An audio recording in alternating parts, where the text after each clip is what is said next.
All right. So I know that at the very beginning of the year, there is so much to do and we can't get it all done. But in order for us to have a really good year this year, we really need to be able to take our data. So there are ways that we can do this in 1 minute or less. I'm going to walk you through that. If you don't know me, hi, I'm Cassie Maloney, and I am an orientation and mobility specialist and the owner of Allied Independence. We provide innovative professional development for TVIs and O&Ms who work with our learners with visual impairments. And I want to walk you through a very, very, very simple system that I use to track my data and to make sure that everything is going exactly the way I need it to go. But I want to do this the moment I get into my car, because as itinerant teachers, we go from one school to the next, to the next, to the next. And if you're anything like me, a lot of our schools are very far away and we're stuck in traffic a lot of the times. We don't have a lot of time sitting down at our desk to get our data done, but it is imperative that our data is impeccable because it has to go to multiple places and do different things for different people. So I'm going to show you exactly how I do my data. First of all, let's head over to my beginning of the year folder. The very first thing that I'm going to do is pull up my beginning of the year checklist, and I'm going to fill out my caseload at a glance. This is an imperative form that I use at the beginning of every year, where I look at all of my students and I look at where their schools are, what their IEP information says, what their FIE dates are, their direct and indirect service times. This also has all the information for me to get into Frontline or eSped or whatever software they're using. And as my contact at that school, their information, so that I know everything that I need to know before I even begin. And that way I also can see before the year starts what IEPs are coming up. Like I have one next week, and I'm glad that I had this form that I could just see it all laid out in one place. If you're a contract itinerant teacher, this very easy like scorecard dashboard kind of sheet is imperative that you have it and you can access it and that it is updated. That's the very first thing that I do.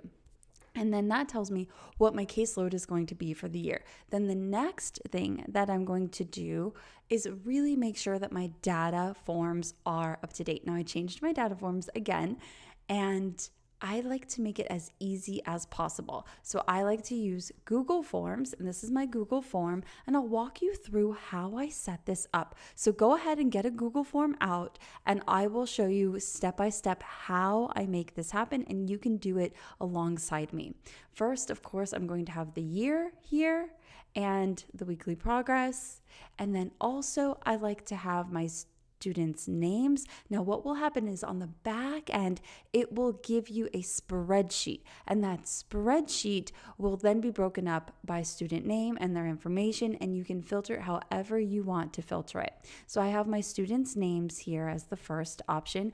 I like to do it by district because I work for a lot of different districts that don't have a lot of students with visual impairments in them. But if you work for one district, you might just want to do it by school or however you want. If you don't have that many students on your caseload, you can also just do each form per student as well. However you like to do this and to keep it is as long as it's easy for you.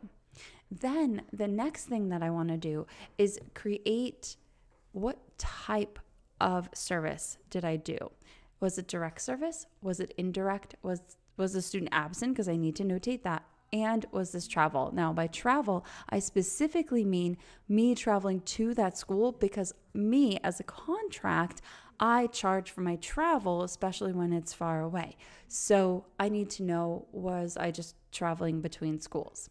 Now, the key thing here is once you click this button, then after you finish this section, you're going to go to the direct section. If you click indirect, you don't need the information for direct services. You need indirect services information. Then if they're absent, it just goes to notes, and travel also just goes to notes. And then after that, you're all done. So that way you don't have to go through the whole form when you're sitting there on your phone trying to do this in the parking lot. Of course, you need to have the information that everybody needs to have, the date, the times, and I like to make this just a one-line document here because I need my start time and my end time, and then also my total minutes. For me, I need to know what my total minutes are because I'm invoicing. If you are an O&M and you use the O&M inventory, this is also really great for you to be able to track your time as well. I need to know how many minutes it was. And then that way I can also look and see if the student has an IEP that says that they need direct services for 60 minutes, but I ended up being there for 75. It's easy for me just to look in that column and see, oh, the next time, maybe I don't have to be there for another 60 minutes. I can be there for 45. Or, if I need some extra makeup time, then that'll work towards that. The next section I go down to is direct. Now, this is where I make things super simple. I just want to know what goal I'm working on because a lot of my learners have different goals. They might have a cane skills goal and maybe a shopping goal or something of that nature. And then I need to have a space for the data. I used to make this really complicated, but now I just make it very simple. And I literally just write the criteria that they were given and the amount of prompts and how well they did. Pretty simple. And then indirect, very simple as well. I just click a button. Meeting, or was this communication with parents, collaboration with teachers, or folder review and case management? And that also would include my time of progress reports or PLAF writing and things of that nature. And then the last section is just notes. I want to know whatever space I need, whatever I need to write down. I have a space here that I can just go to notes. And then when I do it this way, it's all in one column and you can see it. I'll show you what I mean. So I've already gone and sent this to myself. This is what the form will look like when I pull it up on my phone, basically. And key thing here, when you create this form, add all of your email addresses as collaborators. And also the way that I'd like to do this is I like to go into my student folders and then click into the form.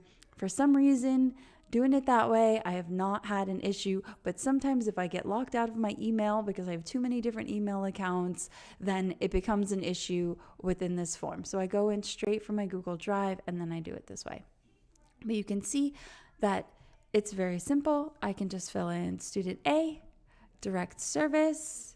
Let's say it's today at 2:00 p.m. to 2:30 p.m.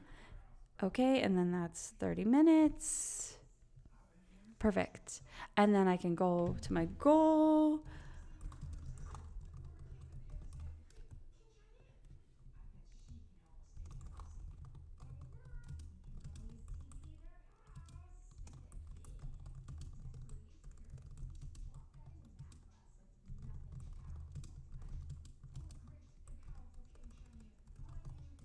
And I'm just writing in right now that they completed the task 2 out of 2 attempts with 3 verbal prompts. That is the key information. Okay. And see here, we have a little mistake somehow because we want this to then go to submit form.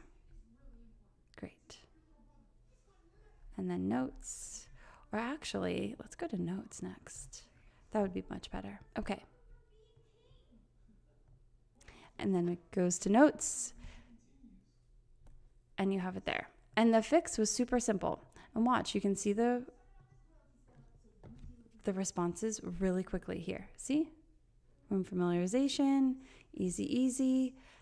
And it works out very, very, very simple. And you can then just take that information and use it for your invoices, for your mileage, for your data collection, and then hopefully copy and paste all of the information directly into their IEPs and their progress reports, and you are done. I hope that was really helpful for you. If you want a copy of that data collection form, just send me an email at theteam@alliedindependenceonline.com and we will send it on over to you. If you are a part of our email list, you are also welcome to have it. And if you are interested in getting your hands on my complete beginning of the year system, we are giving that away for free for those who join the TVI Symposium this year, which is so fun. All right. But if you have any other questions, feel free to leave me a comment, and I will see you guys later. Thank you all so much for watching.